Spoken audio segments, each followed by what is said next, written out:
ಈ ದಿನ ನಿಜವಾಗ್ಲೂ ಬಹಳ ಒಂದು ಬೆಳಗಿನ ಜಾವ ಅತಿ ದುಃಖ ಕೊಡುವಂತ ವಿಚಾರ ನಮ್ಮ ಇಂಡಸ್ಟ್ರಿ ಮತ್ತು ಕರ್ನಾಟಕ ಜನತೆಗೆ ಮುಟ್ಟಿದ ತಕ್ಷಣ ಇದು ನನಗೆ ತುಂಬಾನೇ ಒಂಥರ ದಿಗ್ಭ್ರಮೆ ಆಘಾತ ಕೂಡ ಆಯ್ತು.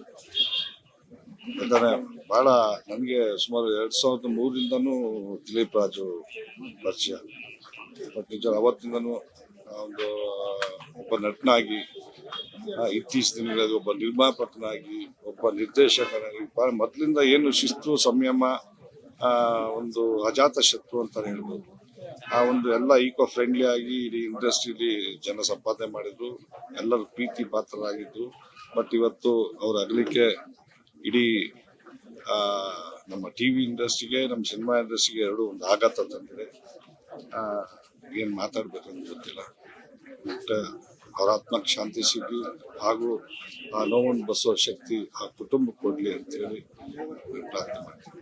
ಈ ದಿನ ನಿಜವಾಗ್ಲೂ ಬಹಳ ಒಂದು ಬೆಳಗಿನ ಜಾವ ಅತಿ ದುಃಖ ಕೊಡುವಂತ ವಿಚಾರ ನಮ್ಮ ಇಂಡಸ್ಟ್ರಿ ಮತ್ತು ಕರ್ನಾಟಕ ಜನತೆಗೆ ಮುಟ್ಟಿದ ತಕ್ಷಣ ಇದು ನನಗೆ ತುಂಬಾನೇ ಒಂಥರ ದಿಗ್ಭ್ರಮೆ ಆಘಾತ ಕೂಡ ಆಯ್ತು. ಯಾಕಂದ್ರೆ ಬಹಳ ನನಗೆ ಸುಮಾರು 2003ರಿಂದನೂ ದಿಲೀಪ್ ರಾಜು ಪರಿಚಯ. ಬಟ್ ನಿಜ ಅವತ್ತಿಂದನೂ ಒಂದು ಒಬ್ಬ ನಟನಾಗಿ, ಇತ್ತೀಚಿನ ದಿನಗಳಲ್ಲಿ ಒಬ್ಬ ನಿರ್ಮಾಪಕನಾಗಿ, ಒಬ್ಬ ನಿರ್ದೇಶಕನಾಗಿ ಮೊದಲಿಂದ ಏನು ಶಿಸ್ತು ಸಂಯಮ, ಒಂದು ಅಜಾತ ಶತ್ರು ಅಂತ ಹೇಳ್ಬೋದು. ಆ ಒಂದು ಎಲ್ಲ ಈಕೋ ಫ್ರೆಂಡ್ಲಿ ಆಗಿ ಇಡೀ ಇಂಡಸ್ಟ್ರಿಲಿ ಜನ ಸಂಪಾದನೆ ಮಾಡಿದ್ರು, ಎಲ್ಲರೂ ಪ್ರೀತಿ ಪಾತ್ರರಾಗಿದ್ರು. ಬಟ್ ಇವತ್ತು ಅವ್ರ ಅಗಲಿಕೆ ಇಡೀ ನಮ್ಮ ಟಿವಿ ಇಂಡಸ್ಟ್ರಿಗೆ, ನಮ್ಮ ಸಿನಿಮಾ ಇಂಡಸ್ಟ್ರಿಗೆ ಎರಡು ಒಂದು ಆಘಾತ ತಂದಿದೆ. ಏನ್ ಮಾತಾಡ್ಬೇಕಂತ ಗೊತ್ತಿಲ್ಲ.